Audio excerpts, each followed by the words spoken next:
Losing a loved one is an incomparable pain. On this episode of the Unassociated Stories, we interviewed a young lady named Lovely.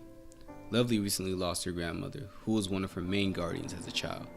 We sat down with Lovely to see how she was holding up and if she had any words of encouragement for any other person who's lost someone dear to them.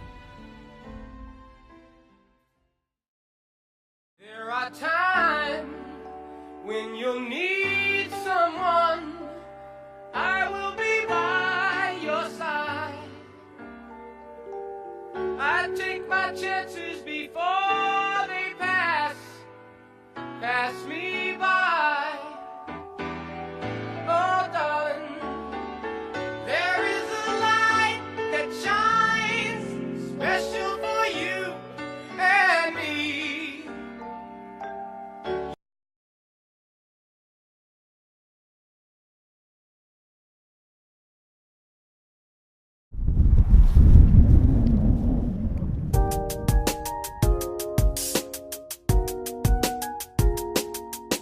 So my name is Lovely. I'm 21 years old and I'm from San Diego, California. Right. So Lovely, could you tell us about growing up San Diego, California, or just like early life, where you went to high school and all? Early life, I grew up in a small house. It was me, my grandma, 9 grandkids, and all of my aunts and uncles and my parents. We grew up this little house in Linda Vista. So that was pretty much it. Like I grew up there with my grandma most of the time. My parents had me when they were only 17 and 18 years old. So I spent a majority of my time with my grandma and my grandpa more than anything. Most of the time my parents were like out working, or sometimes they would like spend time with their friends, you know, being so young. So I spent a lot of time with my grandma at her house, cooking with her, watching her shows with her. So being with my cousins, like helping her around the house, that's what I did a lot. As far as like going to school, I went to Linda Vista Elementary, and then I had went to CPMA in Claremont. And then high school I went to Madison. That's where I graduated from class of 2016. High school for me, I mean, high school was fun, I guess. I mean, it was good, but I lost my grandma my sophomore year of high school. Wow. So that was like a hard thing to kind of motivate myself or stay motivated in school, I guess, because, you know, I lost her. I was out of school for like 2 weeks and my grades started to slip and I just lost all like motivation to do anything. I didn't want to be there. I didn't want to continue with my school. Like I didn't want to do anything. I just wanted to be in my bed and like just, you know, I was just like depressed in a way, you know. So I mean, eventually I told myself, I was like, you know what, she would want me to, that was one of the things that she told me. She was like, no matter what you do in this life, she was like, get your education, go to school, graduate high school, because the way she grew up in the Philippines, she didn't even finish 3rd grade.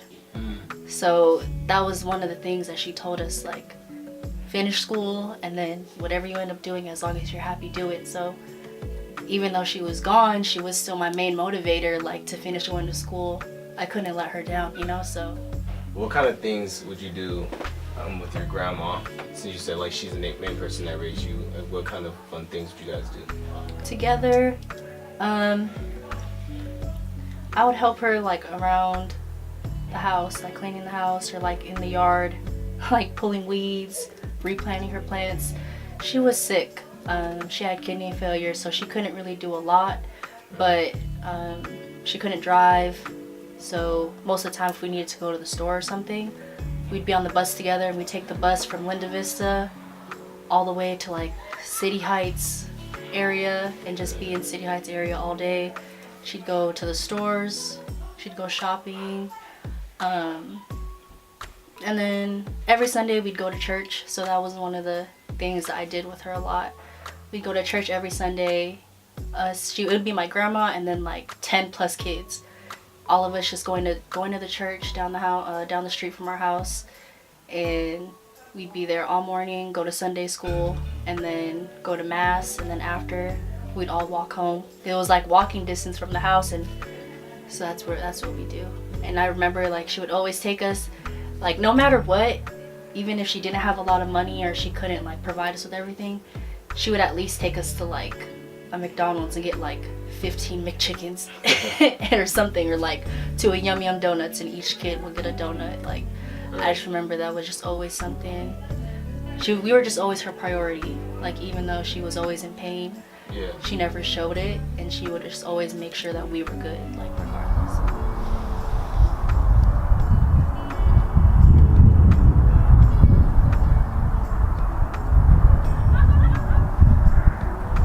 One of the best lessons that my Lola ever taught me was to always live life with a positive mindset. No matter what circumstances you're under, always laugh, always be joyful, always dance, always make life something worth living. Never let anything get you down. You know, she was sick my whole life. She was sick for 20 plus years, and I never once saw her down. She was always happy, always had a smile on her face. So that was one of the biggest lessons she taught me, just to always push forward with a positive mindset. Never let anything get you down. Always be happy. What type of danger could one be in while they're taking a lot of their loved ones for granted while they're still alive? I think taking their loved ones for granted while they're still alive, I think they could be in great danger, because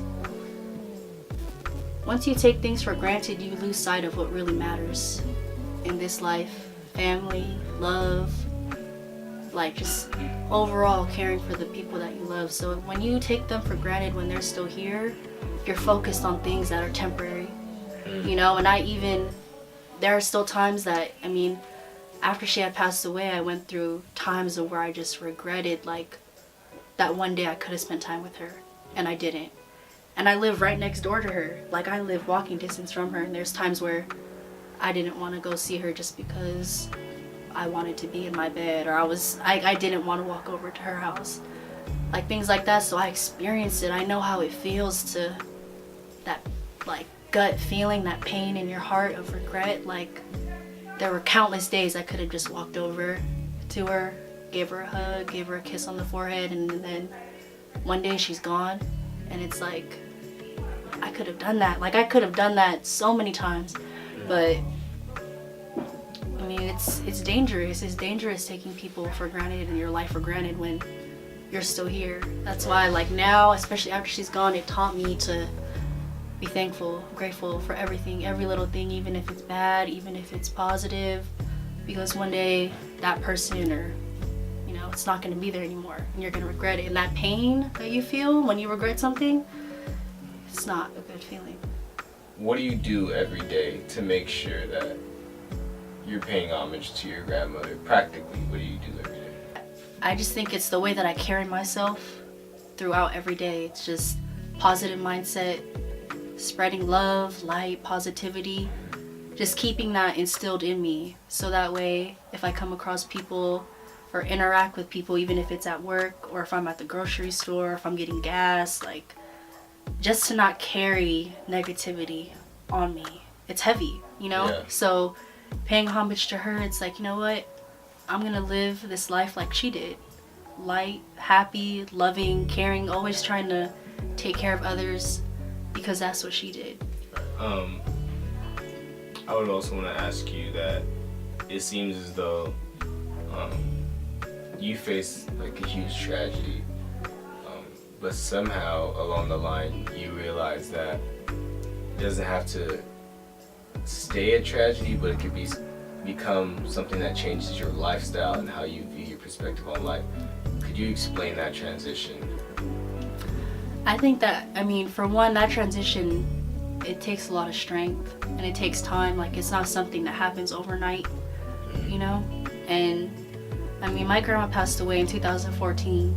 It's 2018 now, and I'm just now reaching a point where I feel like I'm becoming into like who I'm really supposed to be, Right. you know? And that was 4 years ago, almost 5 years ago that she passed. So it's a journey in a sense, but I think the transition point for me was realizing and taking ownership and accepting the fact that this is my journey that I'm supposed to be on. and not kind of beating or questioning myself or questioning God or questioning the world, like, why is this happening to me? Like, what am I supposed to do? Why does this have to happen to me? Instead of asking why, you know, ask yourself, how can I turn this into something to make myself feel better, to make the world around me a better place, to make my loved ones feel better? I think it's just the questions that you ask yourself, your perspective on what's going on around you is what made me change. What's one word, or like what's one phrase that you would tell somebody who's possibly in that same rut that you were in years back? One phrase of encouragement that you would give them after they just lost a loved one. They just lost a loved one. One phrase, simply put, I would just tell them love, light, and positivity in every aspect of your life. Mentally, spiritually, emotionally, physically. Love, light, and positivity. Embrace that. Put that into your soul. Put that into how you walk, how you breathe, how you move, how you think. And day by day, that will, you know, it's not gonna be easy. It's going to be hard. Till this day, I still, you know, there are still days where it's hard. But love, light, and positivity, that's what I tell myself every single day. And I remember it, and I live it, and I breathe it, and I really, truly believe that, you know? So for someone that's going through a rut, whether they just lost somebody or they're just going through something, love, light, and positivity for sure. Amen. My name is Lovely Juanitas, and I'm unassociated with negativity.